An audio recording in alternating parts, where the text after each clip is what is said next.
In this video, I'll show you how to open both a long and a short position on Bybit using the mobile app.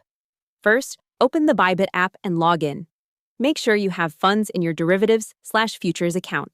If your money is in spot, go to Assets Arrow Transfer. Choose from Spot to Derivatives. Select your coin, like USDT, and confirm. Now tap Derivatives or Futures on the bottom menu. At the top, pick USDT Perpetual or another market, then choose a pair like BTCUSDT or ETHUSDT. Check your margin mode, cross or isolated, and set your leverage carefully. Higher leverage means higher risk. To open a long position, you think price will go up? Make sure buy/long is selected.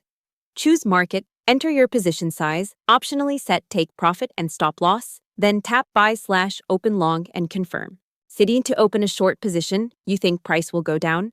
Switch to sell/short.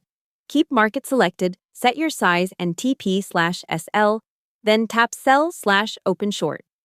You'll see and manage both positions under the Positions tab, where you can close them anytime. Hope the tutorial was helpful. Subscribe to my channel and see you in the next video.